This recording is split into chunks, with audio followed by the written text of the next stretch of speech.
Olá pessoal, como é que vocês estão? Hoje o canal Nilu Professores de História vai fazer uma conexão com o passado que tem um pouco a ver com o que a gente está vivenciando nos dias de hoje. Vocês já ouviram falar sobre a revolta da vacina? Pois é disso que vai tratar a aula de hoje. Lembrando que se você gostar dessa aula, deixa o seu joinha, não esquece de se inscrever aqui no canal e deixa aí nos comentários tudo o que você achar sobre essa aula, tá certo? Roda a vinheta que vai começar a aula.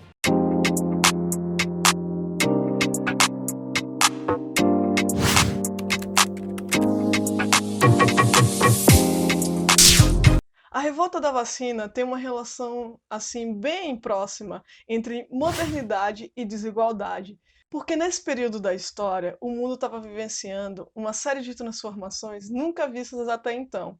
A gente está falando do final do século XIX e o início do século XX, que é o período que acontece toda uma série de desenvolvimentos e de mudanças no mundo. O mundo, desde o final do século XIX, estava vivenciando o período da Segunda Revolução Industrial e muita coisa estava sendo modificada e se desenvolvendo. E dentro de tudo isso estava uma série de modernizações que estavam acontecendo nas cidades. E essa série de modificações estava também chegando ao Brasil. E hoje eu vou falar também de Sergipe, vou dar uma pitadinha nesse assunto com um pouco de Sergipe. O que aconteceu com a nossa capital, Aracaju? O período que eu estou falando é o período conhecido como Belle Époque. Essa expressão vem do francês e significa bela época, porque foi um período áureo, um período de grande desenvolvimento. E o que estava acontecendo? As cidades estavam experimentando muito desenvolvimento e levando, né, tudo que se desenvolvia na indústria para o seu dia a dia.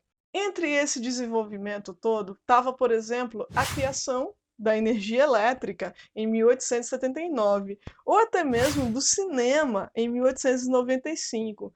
Afinal de contas, o cinema causou uma série de coisas nas pessoas. E hoje em dia, nós vamos no cinema e ficamos impressionados com a tecnologia 3D. Imagina um momento que as pessoas não tinham acesso à televisão, a cinema, nada, elas não viam imagens assim gravadas e vistas em outro local depois.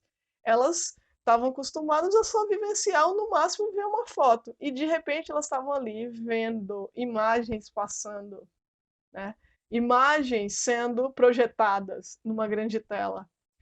Quando elas viram, por exemplo, pela primeira vez a cena de um trem vindo, elas acharam realmente que o trem estava vindo para dentro do cinema, porque elas nunca tinham tido uma sensação daquelas, nunca tinham vivenciado aquilo. Uma grande representação desse desenvolvimento era justamente Paris, a capital da França. Afinal de contas, daí que vem o termo e toda essa ideia. Porque Paris se tornou um centro de desenvolvimento, de conhecimento, de ciência e de muitos elementos culturais. É nesse período, por exemplo, que é construída a Torre Eiffel, um dos grandes exemplos desse período, né, que foi construída para uma comemoração e demonstrar todo o feito do homem, aquilo que ele podia construir e fazer. Logo, esse modelo parisiense veio parar aqui nas terras do Brasil. E o presidente da época, Rodrigues Alves, resolveu colocar em prática esse projeto de modernização e sanitarização. Essa era uma ideia que estava em vigor naquele momento. Era necessário pensar nas questões sanitárias, porque nesse momento o Brasil tinha muitas epidemias de varíola, de peste bubônica, de febre amarela, de uma série de coisas que não ajudava ao crescimento das cidades. Para completar, o Rio de Janeiro, que era a capital do Brasil, tinha muitos cortiços pela região central, centro do Rio de Janeiro. O cortiço eram grandes casarões divididos em vários quartinhos, onde moravam várias pessoas. E muitas vezes elas dividiam o único banheiro que existia ali naquele local. Então eram grandes casarões com vários quartos e uma família em cada quarto. E você imagina, então, que não tinha questões de higiene, de limpeza, que eram necessárias, né, para não proliferar doenças. O governo, em vez de fazer uma política para ajudar essas pessoas, para que elas tivessem uma moradia digna, eles não fizeram isso. Eles fizeram o bota abaixo. Pois é, eles pegaram e derrubaram quarteirões para abrir avenidas no Rio de Janeiro, como a Avenida Rio Branco, que se tornou um símbolo desse período, em que vários cortiços foram derrubados para se passar avenidas, para que as avenidas do Rio de Janeiro ficassem mais largas. Essas histórias estão em um livro, por exemplo, chamado Curtiço, de Aloysio de Azevedo. Eu coloco até aqui na descrição. É um livro muito importante da literatura nacional, que vocês podem ler, né? Quem tiver um tempinho, aproveitem, né, esse tempo agora do isolamento social e peguem esse livro para fazer a leitura, porque é um livro bem importante que conta a história desse período, só que pela literatura, porque a literatura também nos serve de referências para entender como que foram e como que aconteceram muitos elementos. Nem sempre na literatura vai acontecer fielmente como foi, mas nos dá muita referência. No caso do Curtiço, né, de Aloysio de Azevedo, realmente traz referências importantes para a gente compreender esse período.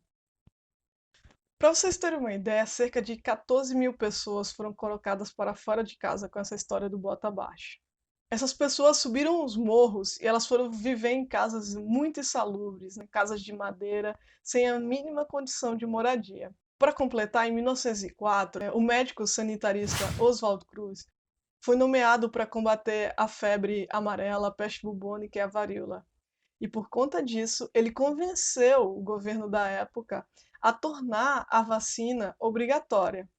Só que a vacinação tinha os prós e os contras, né? Tinha aquelas pessoas que defendiam e aquelas pessoas que eram contra. Alguns diziam que seria importante, né, para proteger a população com relação a essas doenças, mas outros diziam que ser obrigatória seria muito ruim, porque as condições de aplicação da vacina naquele momento não era algo que as pessoas gostavam, né? A vacina naquela época era muito diferente as agulhas do período de hoje, certo? Depois vocês podem até pesquisar e perceber como era essa diferença. Então era bem diferente do que nós temos hoje. E por conta disso as pessoas tinham receio. Então juntou a insatisfação com o governo da época, por conta da história do bota abaixo, junto com essa insatisfação com relação à vacinação obrigatória. As pessoas se revoltaram com pau, pedra, ferro, que elas encontraram, elas foram, né, lá para o Palácio do Catete, que era a sede do governo na época, para protestar contra a vacinação obrigatória. E essa foi a conhecida revolta da vacina. Por conta disso, de todo o burburinho que foi causado, o governo teve que voltar atrás com a história da vacinação obrigatória. Contudo, ele prendeu os líderes do movimento. Sergipe também passou por esse processo de modernização, urbanização, higienização e, de certa forma, um controle social. Aqui em Aracaju, esse processo ocorreu por volta da segunda década do século XX, né, lá os anos 20 do século XX, no governo de Graco Cardoso, que colocou em prática uma série de reformas e de processos de urbanizações aqui em Aracaju. Aracaju, no começo, lá em 1855, quando se tornou capital, né, e começou o processo de construção, já que essa foi uma capital planejada, desde aquele início, Aracaju era uma cidade insalubre, né, ou seja, uma cidade onde se contraíam muitas doenças, porque não tinha muita questão do saneamento, né? O escoamento da água. Era uma cidade muito alagada, uma cidade que foi construída em meio aos manguezais. Então, isso gerava muitas doenças. Pensando em melhorar essa questão da urbanização, foi que o Graco Cardoso empreendeu uma série de reformas e mudanças em Aracaju. Só que isso gerou um custo social muito grande, assim como no Rio de Janeiro. Muitas populações que viviam no centro, na região central de Aracaju, foram deslocadas para bairros como Santo Antônio, o Chica Chaves, que hoje a gente conhece como bairro industrial, e para o Aribé, que hoje a gente conhece como Siqueira Campos. Então as pessoas tiveram que ser deslocadas da região central de Aracaju e foram para esses lugares. Então, dentro de uma perspectiva aí que a gente visualiza, também aconteceu lá no Rio de Janeiro, quando as pessoas saem do centro do Rio e sobem os morros. Aqui em Aracaju, por exemplo, a Avenida Rio Branco, ela é remodelada nesse processo, assim como a Rua de João Pessoa, que hoje a gente conhece como calçadão da Rua de João Pessoa. Então, várias avenidas foram reurbanizadas aqui em Aracaju. Vários lugares que eram estradas de chão receberam calçamentos. A Avenida Rio Branco, por exemplo, a Rua da Frente, né, que a gente conhece como Rua da Frente, mas que no passado era Rua da Aurora, porque recebia justamente, né, ali o nascer do sol. Então, Rua da Aurora tinha esse nome por conta disso. Recebeu um cais, né? Um cais modelado de acordo com toda a ideia que vinha desde lá da Belle Époque francesa, que passou para o Rio de Janeiro, assim como o Rio de Janeiro embelezou e construiu sua Avenida Rio Branco, aqui em Aracaju foi feito a mesma forma. Na aula de hoje foi possível compreender como se formou alguns dos elementos das desigualdades sociais que nós temos no Brasil, né? Como foi o processo da revolta da vacina, lá no Rio de Janeiro, e também aqui em Sergipe, em Aracaju, como nós tivemos também essa Belle Époque, à la sergipana.